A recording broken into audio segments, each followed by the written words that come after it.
Welcome to the Lifelinks podcast, a Latina podcast for the modern cultura. I'm your host, Consuelo Crosby, Peruana, California native, structural engineer, mother, and your amiga for all things Latina.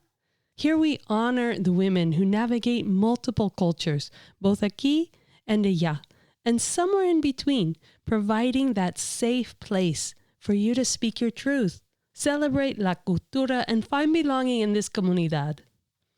Join us every Wednesday on your favorite streaming platform to listen to your new amigas as they share their journeys of lessons learned, barriers they overcame, and the joys of living life with pure authenticity. Encuentras your voice and discover the life meant for you. Hola, chicas! Here you are in Season 5 of the Lifelinks podcast.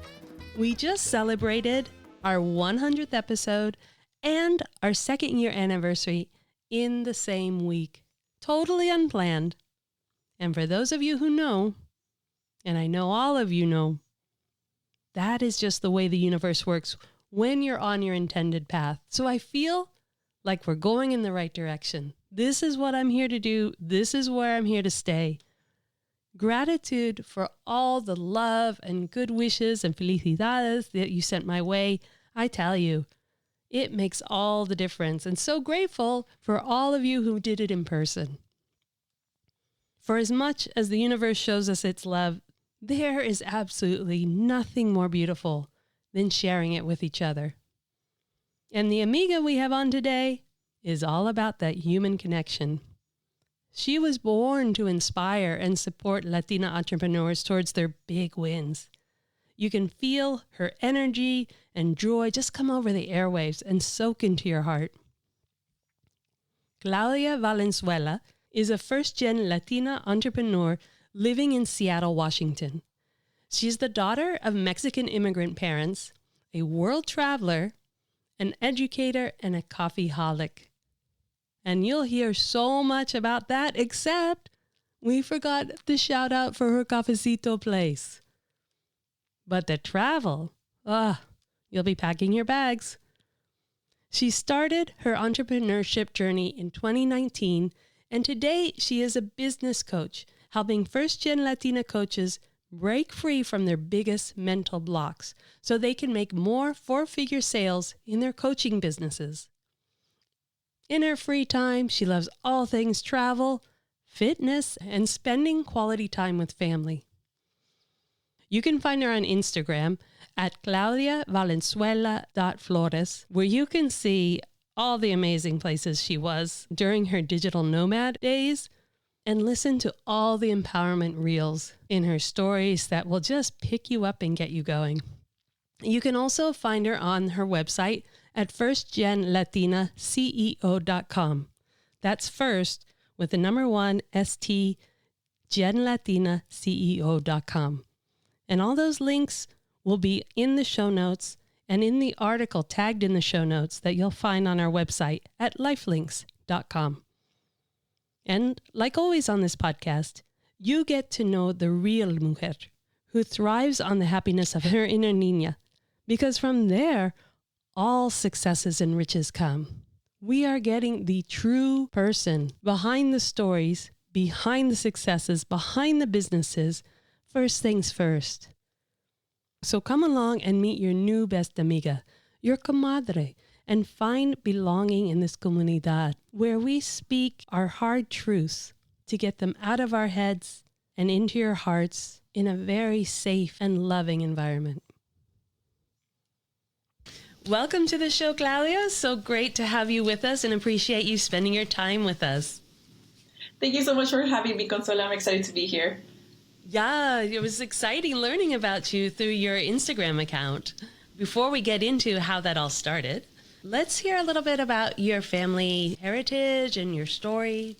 Set the tone for us. Yeah. So I'm the daughter of Mexican immigrant parents, and I'm the oldest of 3 girls. I do have an older brother.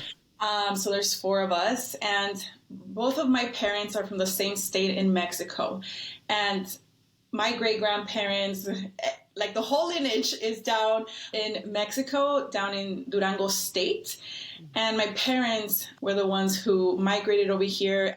My parents, they were going back and forth a lot. So for example, my brother was born in Mexico, and then I was a second newborn. I was born in the USA. My sister, the third one, was born in the USA as well. And then my baby sister was born in Mexico. So it's funny when people are like, oh, where were you guys born? And we all say different parts, different places, different countries. So that is a little bit about me, my family, my lineage, my heritage, just a little surface of it. It's like a little sandwich. Yeah.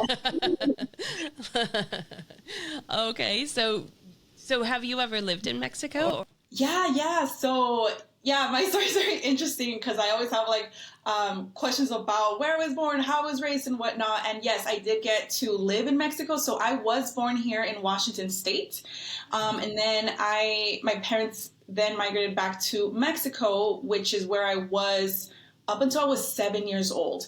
So I was there from like toddler age up until 7. I went to kinder in Mexico. I went to first grade in Mexico. I remember putting on my uniform. That's the only time that I ever had a uniform in Mexico. I remember walking over to my grandma's house in my little ranchito, and then like walking over to school, the cows, the donkeys, the chickens, the roosters in the morning. Like because I grew up in Mexico, like in a very tiny ranchito. I believe it has like under 1,000 people.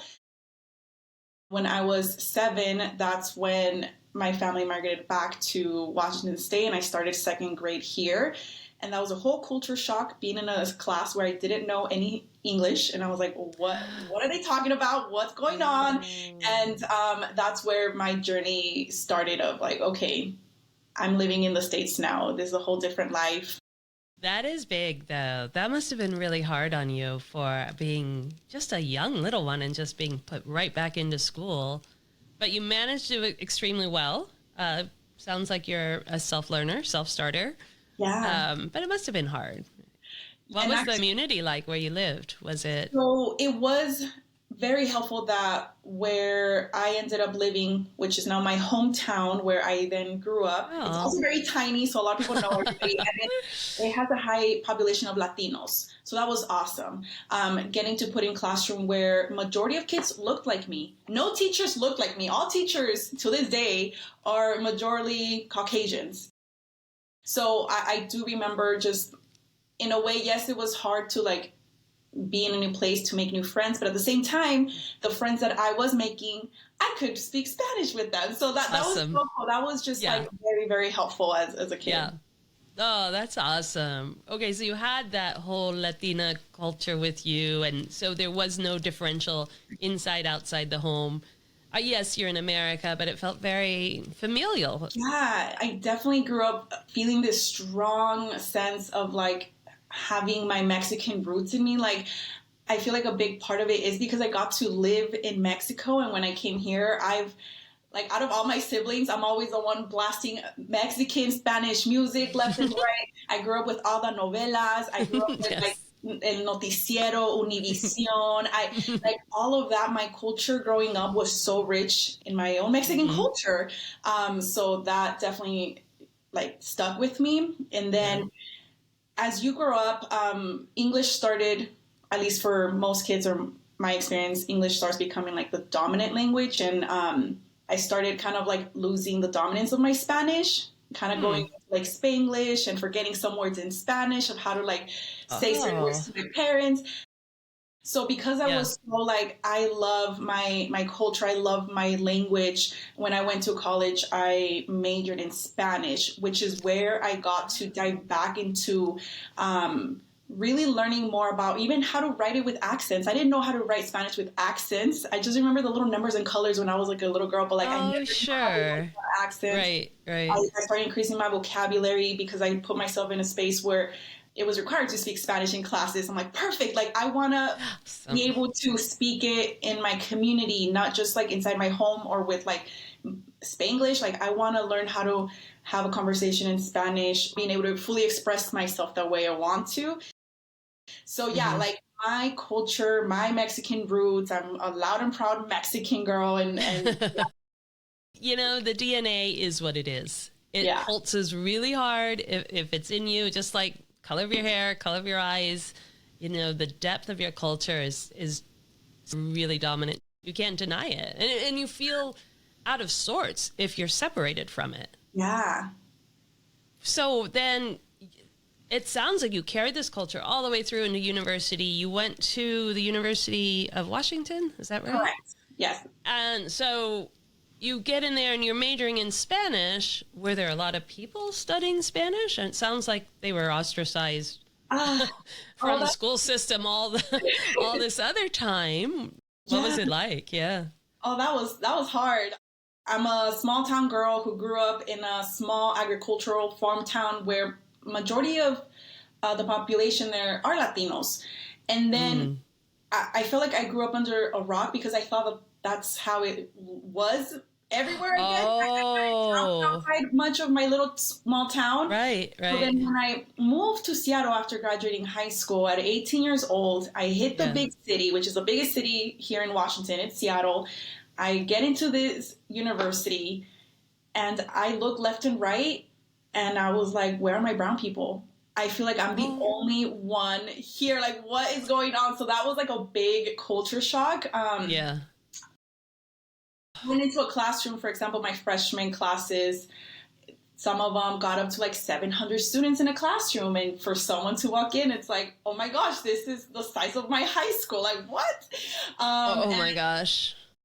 The University of Washington has such a small percentage of Latinos. I believe, if I'm remembering correctly, when I was there, I think the Latino population was around 6% of Latinos of the whole campus. And out of that 6%, I believe 3% were Mexican. So if our campus has about like 40,000 students, oh my gosh, so it's like where are 3% or 6% of Latinos? But thankfully, there were resources and programs that helped me find a community on campus. It felt like a home away from home, where I got to find my Latinos and like hang out with them and go to bailes with them and like speak in Spanish with them. And a lot of them, I found them in like my Spanish classes. So that was so cool. It was classes for like native speakers.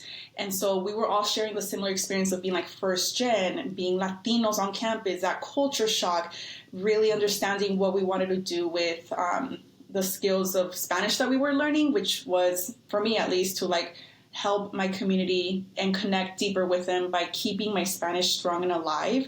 And that's actually what led me to do different study abroad programs in different Spanish-speaking countries and start learning just more about the richness of our whole Latino community. That can spiral into a lot of other things, but yeah, that's a little bit about my college life.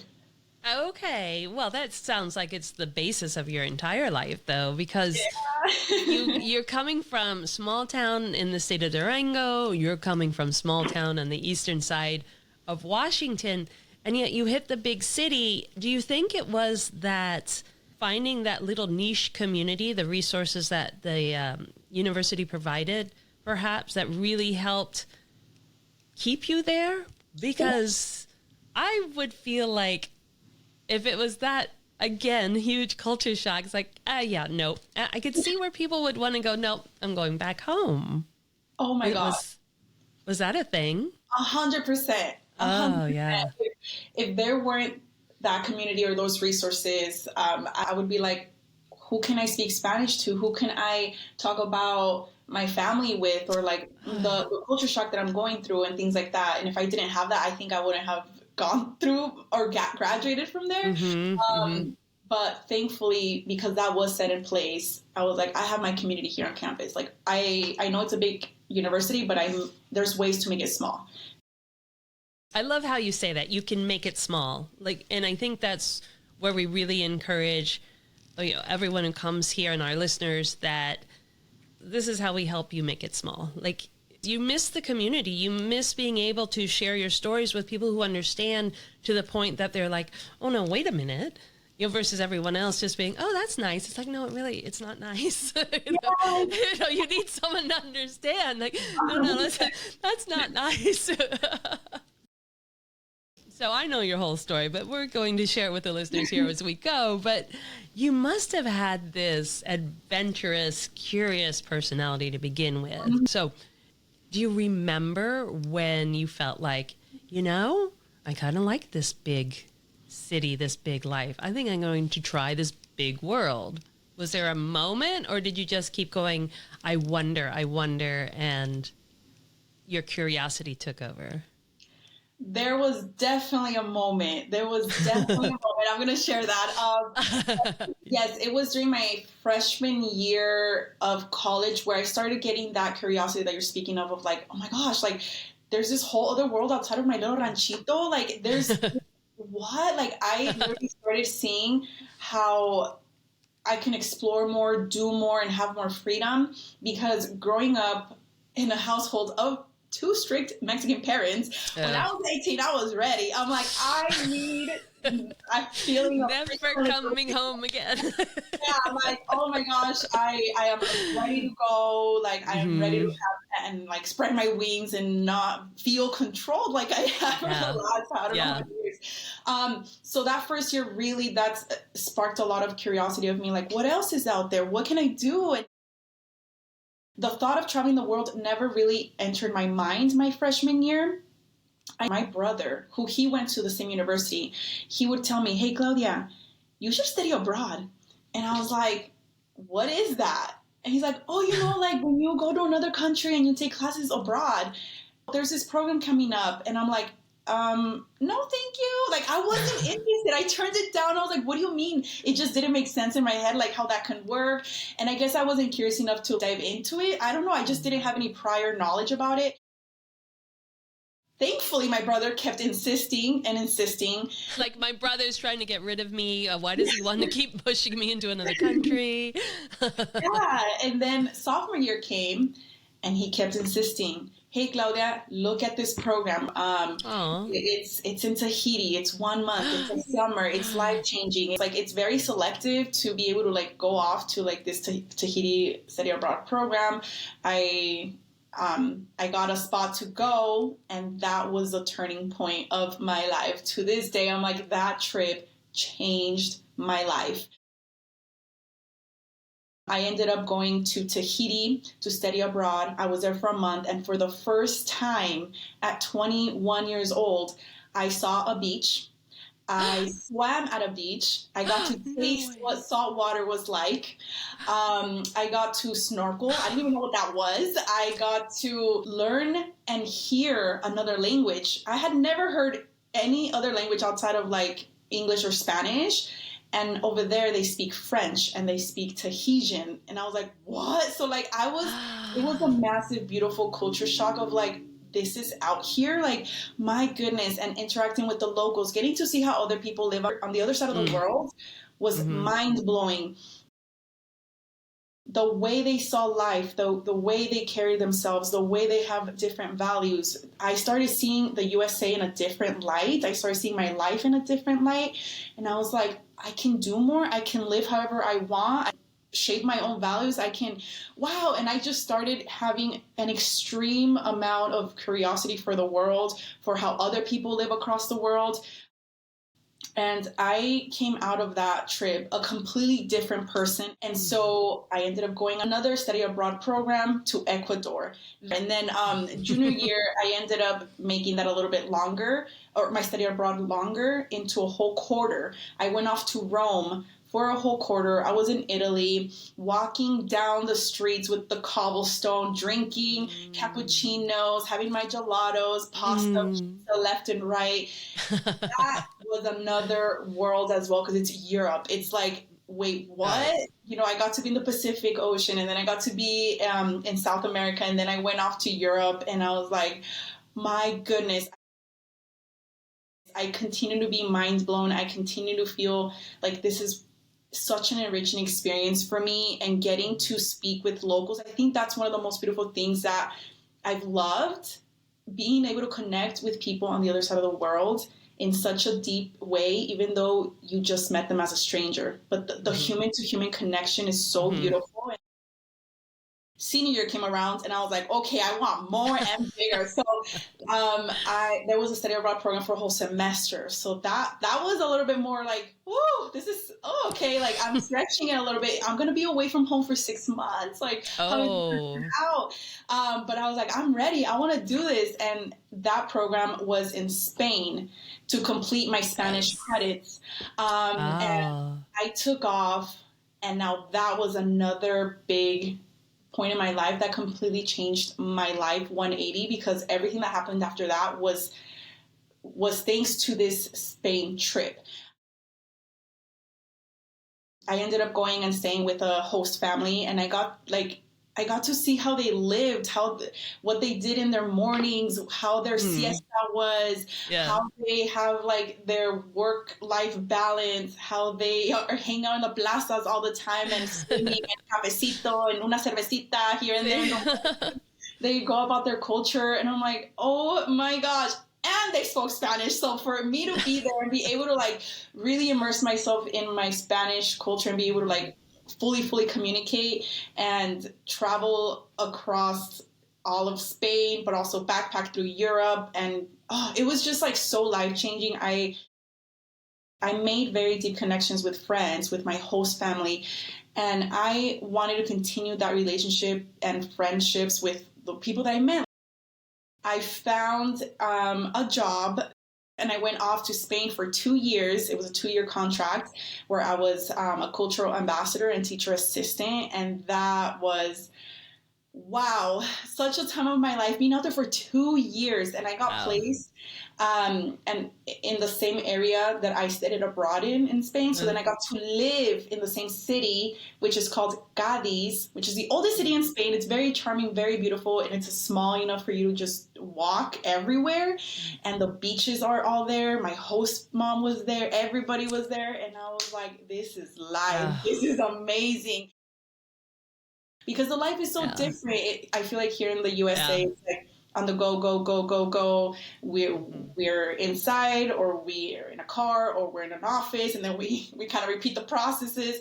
But over there, it was like I was always outside. I was out drinking a coffee. I was out at the beach. I was out at the plaza, like every day. Life was just so different. And then after my 2-year contract was over, I was like, oh my gosh, okay, well now it's time to go back to the States. What am I gonna do? Like fun time's over, like have to get real life now. Exactly, like back to quote unquote that real life. Like even though you've been living this great life for 2 years in Spain, that wasn't real life. Right? Yeah.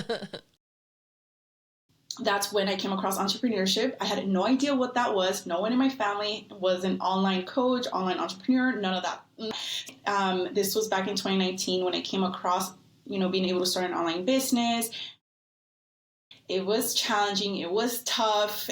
When it comes to entrepreneurship, we have like the big roller coaster journey, but it did allow me to quit my job a year later and go full time as an entrepreneur to start traveling the world.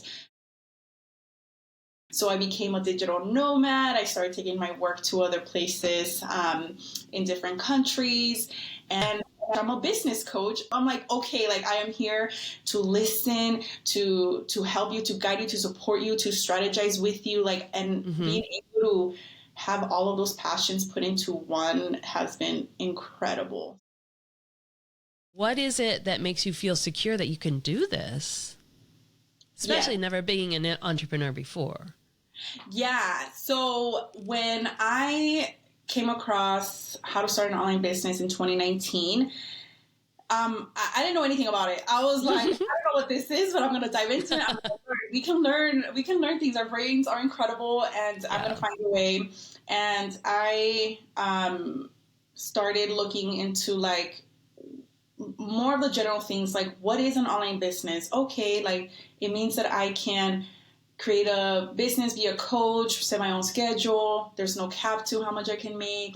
Step 1, I don't know what I'm doing, but I have a coach. Step 2, I still don't know what I'm doing, but I feel like others around me that are starting with me don't know what we're doing yet, but we're learning, we're growing, we have support, we have a coach. Step 3, okay, I understand what I'm doing now. Okay, step 4, got it. Like I'm nailing it. I'm understanding things. And then as the stages go up, I started getting more confident, more skilled, more everything. I was like, this is, oh my gosh, this is amazing. It felt like in a way starting college all over again. I'm just learning a skill set, and once you learn that, it's like ready to execute. I'm ready to put it out there, and you feel confident the more you practice it. So I practiced every single day with my learnings, with asking questions, with taking action, and really seeing my business grow that way. Wow. No, that's powerful. I love how you led us through that, because a lot of times people who have done this and are successful, they just don't tell you all those little steps in between unless you pay them like $350. So even being told like, oh, this is the process. And yes, I was learning. And just to be told or hearing you say that it's okay. Yes, that this is how you advance. This is how you get to your goals, is you're going to be learning. It's okay to start off slow and stumbling and not know, but you're, by going, like you say, melding all your passions together and doing this so young, because you just turned 30 and you did it so beautifully. It's so exciting. You're taking this business online around the world with you, and that's how I found you on your account, was you had all these beautiful, oh my Lord, experiences around the world. What was your favorite place? What did you love out of that? Was there a favorite? Yeah. Oh, yeah. 100%. Yeah. My favorite place, hands down, because I spent the most time here, because I have my friends there, because I see my host mom as like my grandma, as a mother figure. It's Spain. It is Spain, specifically Cadiz. It is so charming. It is where I feel so welcomed. It is that warmth. It is that attraction to the one. I mean, you're a people person. I'm a people person. We love people in general, but there's something about that draw that is tied throughout your community life. Like, you have always found your nuggets of really amazing and powerfully supportive people, which is just compounding where you're taking your life, right? Because after all this amazing, solid professional life, and you're just now turning 30, and you have always been through communities throughout the world, what are you doing now? Ooh, yeah, that's another stage. Yeah. And you're 30. Just like, pace yourself, woman. Pace yourself. I hit my 30th birthday, and I had a lot of reflection going on around like, okay, what do I want to do next? How do I want to go into my 30s? And something that is very special to me is like that human connection that I was speaking to you about, and that I'm an educator at heart, and that I'm very passion led. And I was like, okay, I know I love my business, and I love working with my Latina entrepreneurs, because that's who I serve online. I'm a Latina business coach for first-gen Latina coaches. And I love building that connection. And I started thinking of like, I want this, but also in my community. I want to go in my community and give my little piece of empowerment and share my voice and share my story and empower other youth and empower students the same way I was empowered to change their lives. I want to serve my community in person. I want to be out there. I want to speak to youth. I want to share my story. If a little girl from a tiny town who's a first gen was able to go through these stages in her life, all because she dreamed big and all because she believed that she could, like, why can't they? A lot of the times our first gen kiddos are migrant, immigrant families. They grow up with fear or like lack of hope of what they can do, or lack of resources, or lack of information. And so that's so important for me to be able to go out there and share that with them. It's not easy to follow your passions. Challenges and barriers come up. Imposter syndrome comes up. ¿Qué va a decir la gente comes up. Oh, but huge. I like to just break from those barriers and just go for it. Like, I got one life. I'm young. Why not? Let's see what else the world has to offer. And yeah. That's amazing. Congratulations on all of this. It's like, congratulations, just struggling through it, and just the way you can let it roll off and not sit heavy on you, that the fear or the what ifs or the, que va a decir la gente is a huge one. I have a lot of questions to wonder how you did it when it came to your parents, because I had a strict mother. Latina mothers are something. I wasn't allowed to leave the state when it came to school. That was one thing. What did you say that was okay with your parents to let you go to Tahiti by yourself with older people that they don't know? That was always a thing. And if there are boys in the group, oh, hell no. You know, how did that conversation go down? Yeah, so I love that you asked this question. So when Tahiti came about in my life in college and in my sophomore year, that was a perfect excuse. It's like, my brother went and y'all let him. You cannot say no. Like, but they can. Because you're the daughter. That's a whole different story of what's going to happen. The whole story. Mm-hmm. Yeah. So I've always been more on like, I'm going to state the facts and I'm going to do it anyways type of thing. Mm-hmm. And the only one that I did give him a nice big heads up was for Spain, because it was a whole half a year being away. And so I do remember by then they were like, oh, there you go again. Okay. Whatever. Like they were already used to it. And also when I got the job for 2 years in Spain, I also gave him a heads up. I do remember my dad saying, why are you going to work in another country when you can work here? Mm-hmm. He asked me that so many times. Mm-hmm. And,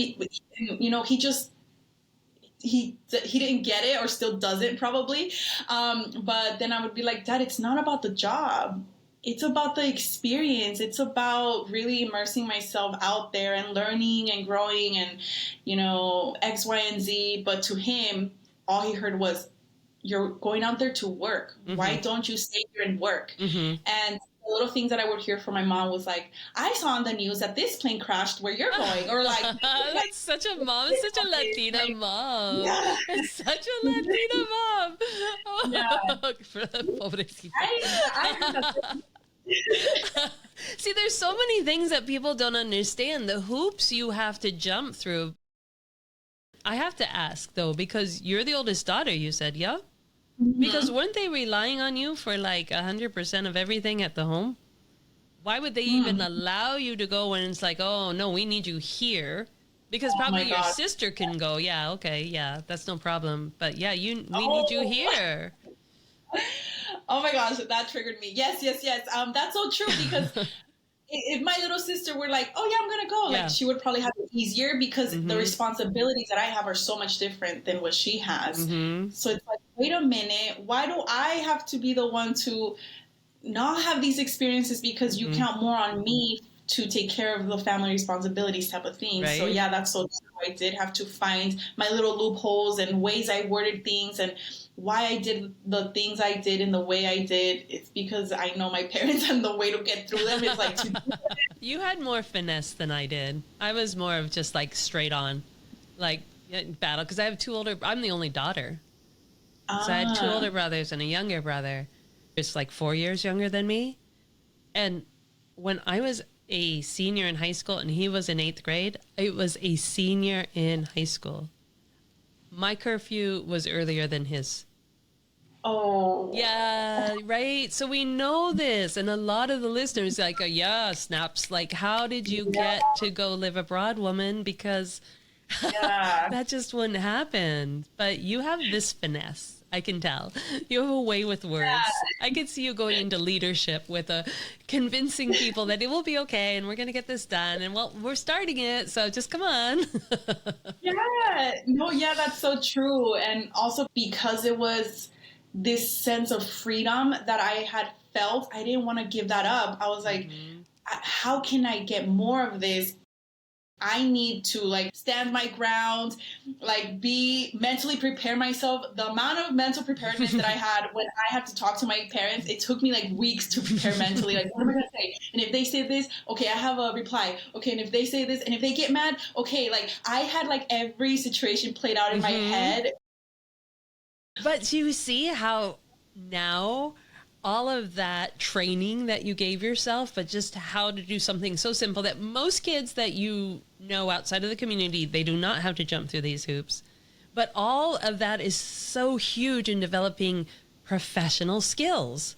Like, look how awesome you are on your feet, coming up with answers when you're in a professional situation, in a corporate situation, jurisdictional situation, where they're peppering you. It's like, I got this, I got this, I got this, because you had to do that as a kid, trying to go out at night, trying to go with friends in a car, trying to stay out late, you know, trying to go abroad, right? Your training is so deep that professional life is easy by the time you get to it. Oh my gosh, I love that. That is so true, 100%, Consuelo. That is so true. Seriously. I mean, by the time I think we all become free from the family ties, it's like, oh, phew, this is easy. Yeah, make money, no problem. Get, raise kids, no problem. Like, whatever, because we survived being raised in a Latina family as a daughter. That should just be an entire series. Literally, that could be like, my brain is firing off with so many different examples and more that I can talk about this because it's so true. And we can relate no matter how old you are, what your background is. If you share a similar experience, I understand you, like, Consuelo, everything that you're saying. I'm like, yeah, I lived through that. And what I'm saying, you have lived through it. So it's like, yeah, like when you're a daughter of Latino parents, ooh, okay, yeah. Watch out. That's the thing. It's like, it must be really important and powerful for you as a business coach to carry that into the situation, especially if your clients are Latinas. You're just like, sister, girlfriend, you got this already. You should just like change the situation. It's like, okay, but what would you do if your mother was telling you no? And then they would go, oh, well, okay, well, just replace, your client with your mother. And a different side of you comes out where you're much more, I don't want to say aggressive, but you're just much more self-assured and confident, and you're going to go take this on. If we can translate that into our business situations or marketing or everything that tends to bring us a little hesitancy and fear, like you say, that imposter syndrome, I don't belong here. What if people don't like this? Okay, well, what if your mother doesn't like it? Then you're like, oh, I'm gonna show her I can do it. I'm gonna show her it'll be okay. I was like, okay, then that should be a business model. That's so true. No, yeah, that's so true. All the skills can definitely translate over, and yeah, it's the way you think about things. Like those examples that you're giving, I'm like, yeah, that's 100% true. For your business and your business coaching, what are you finding is the stumbling? What do you think is like a common? Oh, this is where the difficulty sets in for women starting their own businesses. This is such a great question. I see so many patterns, regardless of who they are, where they were born, like the patterns are there. And one of the biggest things, including myself, like I've seen this in myself as a community or us as first-gen Latina entrepreneurs, we set limits on ourselves that keep us playing small. And that comes down to so many things like, I'm scared to shoot bigger. I'm scared to dream bigger because I'm scared to fail. Or I'm scared to dream bigger because I'm scared that people are going to find out and I'm scared of what they're going to say. So I constantly see the limits that we are putting on ourselves because of all these things. Like what we said before, like, oh, I'm scared that I won't even belong there. I'm scared of that, feeling that imposter syndrome, fear of que dirá la gente. And it comes down to so many mindset blocks that we put on ourselves. And it's like, oh my gosh, when I'm coaching my clients, I see them and I see so much potential. I'm like, oh my gosh, you are radiating potential. You have the resiliency. You know how to work hard. Us Latinas have a hard work ethic. You give us something to learn, we're going to learn it. We are so passionate about serving our community or helping others. Like, that's all what businesses really encompass. But then when it comes time to execute, to put out a marketing plan or to execute, you know, what you want to execute in your business, they don't. Yeah. They procrastinate. They're scared to show up, or, you know, and again, it comes down to, we are putting limits on ourselves. Why? A big reason is because we haven't seen it done before. Like, they are the first ones starting an online business. They're the trailblazers. When we are a trailblazer, it is scary, the road ahead. No one has paved that for us. So it's like, what's ahead? So much uncertainty. I'm scared. I don't want to feel those uncomfortable feelings. So I'm going to put limits on myself. We're also very high achieving, and we set very high standards for ourselves. So if we don't reach those standards of ourselves, we might feel like, oh, I wasn't enough, or I didn't do enough. It's like, no, it's that this is a new space. You're learning how to navigate it, embrace the journey, and allow yourself to make mistakes. Allow yourself to make those errors. It's part of the journey. If you don't fail, you're not going to grow. And that's what a lot of girls don't want to do. I don't want to fail, so they don't take the action, so they don't get the results that they want. So that's my goal as a coach. Like, let me break out those mental blocks. Let me help you push past them. Let me help you see your potential. And here's a clear action plan and a strategy plan that you can start executing to start generating those sales in your business. You have to look back generationally. It's like your parents, they were the trailblazers. They left everything they knew, everybody they knew. They left their jobs, their homes, their friends, and came to a completely different country, not knowing the language, the culture, and everything. So there's trailblazing in our blood.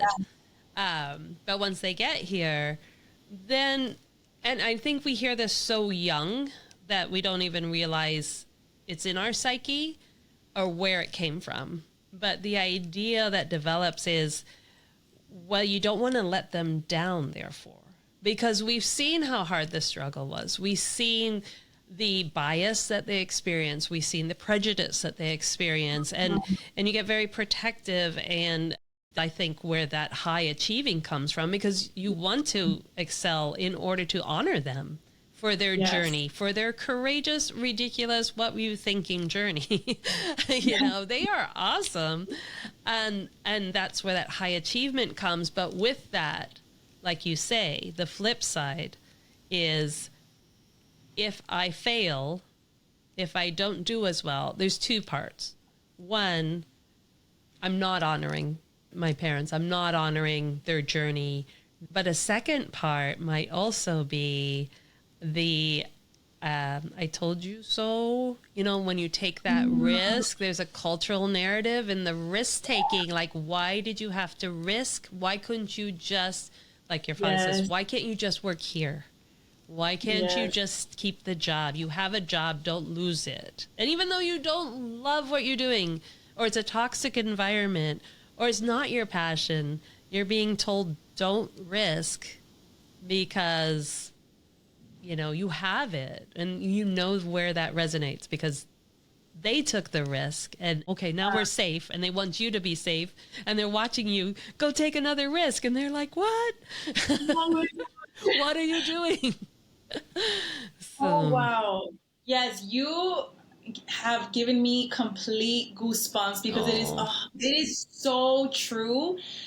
Our parents literally risked everything, their lives and the lives of their children, to come to this country. Wow. Everything that you're saying, I'm like, I mean, that is there, and that weighs heavy on us, that pressure. So yeah, it's so important to note that, like, right, where our parents are coming from. And that's why they're so protective, and why we're so scared to go and do something outside of the norm, because our parents would never like want to see us doing that. Like you said, like, why are you taking that risk? Stay with the job, stay with the benefits, stay, like, or our generation now, a lot of like millennials and Gen Zs are like bouncing around from job to job. And my dad finds that crazy, right? It's like, why are you risking that? Why are you like, Mm-hmm. but it's because of what they went through. They Yeah. know the feeling of what it takes to risk so much that when they see us do it, they're like, why would you risk Mm-hmm. something like stability? Why would you already have stability? Why would you risk stability? Because that's something that they didn't have. So they value stability so much Mm-hmm. because they risked everything. And us as children, we got that stability thanks to them, Yeah. of growing up with education, of growing up with, yes, we're able to get those jobs and have that stability. But we're in a different stage of like, okay, we have stability and I'm so grateful for that. But now we get to thrive. We get to chase our passions. Mm-hmm. We get to, that's another way to honor our parents as well. Mm-hmm. Like, when our parents want us to be the happiest we can be, to be the best versions that we can be, we already have stability. So why not go that extra Yeah. mile? Why not go out and like really fill our cups and adventure and do what we love? Mm-hmm. And that is like, my parents came here. Now we get to enjoy and do more Mm-hmm. for us and for our parents and for our future generations. Mm-hmm. And that's, I feel like, where a big disconnect is with our parents, and why they view our decisions as crazy, and why we do what we do. So, wow, that can also be another Yeah. whole episode. Wow, Yeah, a yeah. whole series. But it's like maybe seeing it as climbing this amazing mountain glacier, something really epic. And your parents made it to this, oh, we made it to this ledge. Like, oh, we're safe here, Yeah. we're good. But everyone gets to take their climb. The next Yes. generation takes their climb and they struggle and they get ahead and they find their ledge. Because Mm-hmm. otherwise, yeah, that ledge gets known and everyone's in the same place and it's boring and yeah, there's always going and it's not boring to everyone. It's boring to the people that carry that DNA. I'm pointing at you. People in video will see I'm pointing. It's in your DNA. You have that wanderlust. You have that sense of adventure, that curiosity. Obviously, your parents did too, or they wouldn't be here. They would have been fine in their little ranchito in Durango, and everything would have been the same. I'm sure their parents said, "What are you doing? Where are you going?" You know. 100%. Yeah. What? What do you mean you're leaving everything behind and going to a place where you don't know the language and raising babies out there? That what? Like, yeah, Right? that my grandparents. Wow. Right? I think that That's would be a story. I think we have to go back, like, if we can, while we can, to all the abuelas and abuelos and say, "Did you think my parents were crazy?" You know, that would be yeah. worth a story because it's like then I think we would get off the hook, right? Yeah, Because anytime yeah, they would say, "Oh, that's crazy," it's like, "Well, let me call me abuela." yeah. Oh God, that's fantastic. So we know what you love doing for people. We know what you love doing in sharing your knowledge and your support and your total empowerment. Your vivacious personality just really must lift up everyone you affect. You're living your whole life in spreading this knowledge, whether it's to go out and travel, whether it's to start your own business, whether it's to break cultural narratives. You're doing it on this, like, as it's your everyday life. This is you living your life out loud. But what if you had this one place, this portal that you got to, and you didn't know what was on the other side? What would you hope would be on the other side of a completely unknown? What would be your excited dream that could be on the other side of that portal? Ooh, I've never been asked this question. Ooh, it's making me like really think about, wow, what do I really want to see? Okay, so to get more clarification, you mean like in any aspect, like Hmm. something that This really, is Claudia universe. Like, what does it look like outside of what you've known and grown through and developed here, and you've been around the world? But this is Claudia Braden working now. What does that look like? wow. I'm gonna share with you the very first thing that popped into my mind. I call myself like a travelholic, a wanderluster. It's this fire inside of me that I cannot scratch out of my system. And if I were to be opening up that portal, I'm thinking of people around the world, connecting with people around the world. And I know I've already like traveled parts of the world, but the world is so huge that I just want to see how other people are living, their beliefs, how they grew up, all these things when it comes down to like that one-on-one connection with someone across the world. Like, I'm excited to meet people or be friends with strangers across the world. I think that for me lights me up in a way that's when I want to open the portal and be like, oh my gosh. Let me put it into these words. The more you know, the more you realize how much you don't know. So going back to traveling, I know I've already traveled to various countries, but the more I travel, the more I know, like, I don't know anything about the world, because then you start realizing there's so much more. Like, every time I travel to a country, there's like 30 new opportunities that I like start thinking about. And then I go to a new place and then like 60 open and 100 open. And I'm like, oh my gosh. So having it all just in one place, like you don't have to go, take time to go around the world. You just go through the door and everything's right there. Yeah. I love that. Yes, absolutely. I see that. It's going to happen. You are just living all of you out loud all at once. It's just like the one life, which is how we should live. We shouldn't be siloing ourselves into, I can be this version of me here and this version of me here. And they're like, no, you have found the life where you're living all of yourself out loud every day, all the time. And people understand who exactly the authentic Claudia is. Mm-hmm. But is there something about you that no one would guess? Is there something about you that not many people would know? When like people meet me, they're like, oh my gosh, you have a way with words, or are you extroverted? You're so social. But it's like, I don't like, the perception that I have of myself is still that young girl inside of me. I grew up being very shy, very quiet, never voicing my opinions, never voicing my feelings, never voicing my thoughts. And so that little girl has been with me and is still with me, and I'm working on that. But that is a constant struggle and challenge that I'm working on and going through, that people might be like, really? And it's the fact of like being vulnerable and sharing how I'm feeling, sharing my thoughts, sharing my opinions. I grew up bottling up my feelings because my family never spoke about feelings growing up. For 30 years of my life, my parents still don't speak about their feelings. So I feel like that's something that a lot of people may not know just because of how I present myself.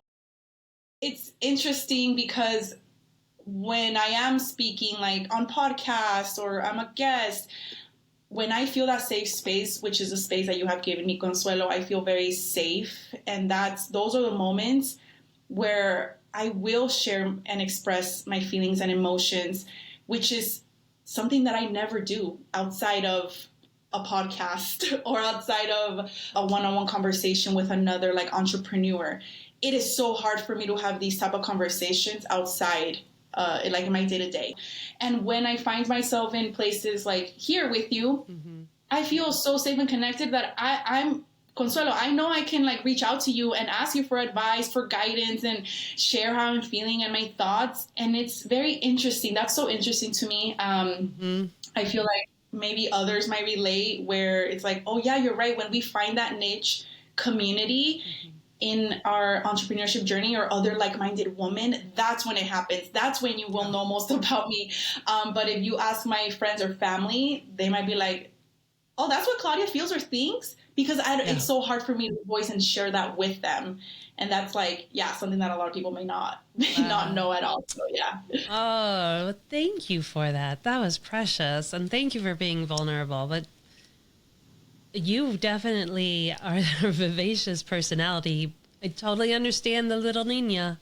I totally understand that. The shutdown that you receive as little, being that little person, whether you're saying the wrong thing or doing the wrong thing or cállate or, all the things. I was like, oh my, it stays with you. It stays with you for a very long time. So it's an honor for me to provide you this space. It's like, yes, this Claudia has to be out there in full around the world, full presence. Yes, you light us up. Oh my gosh. Thank you for sharing that.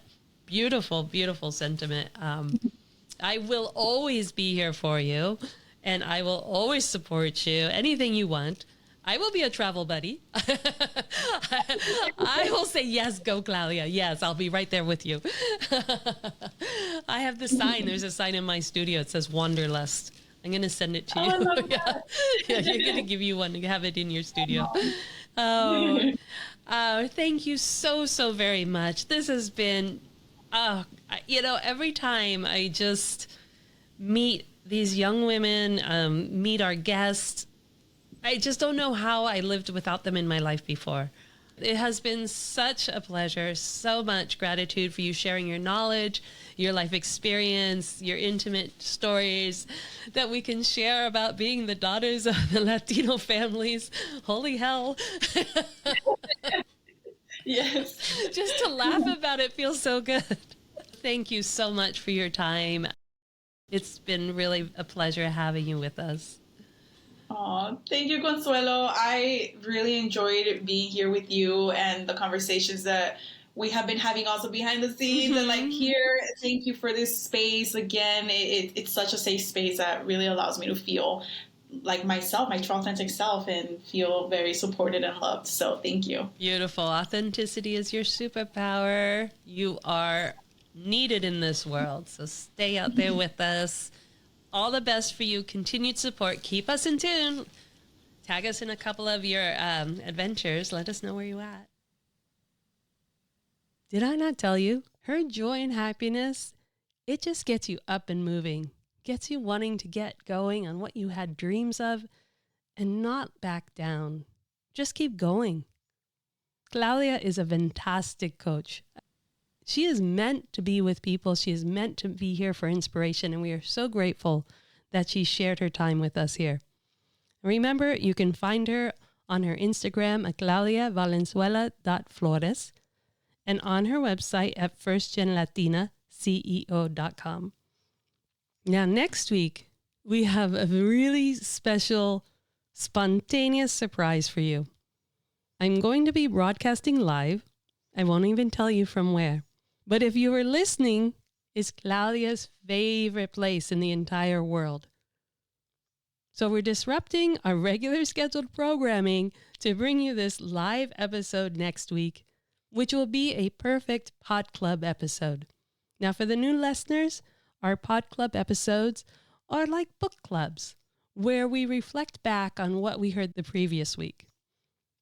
So we're going to be talking travel. We're going to be talking how it influences us. We're going to be talking everything that Claudia brought up that inspires her to go forward, feeds her inner soul so that she can go and support all the amazing first-gen Latina entrepreneurs out there.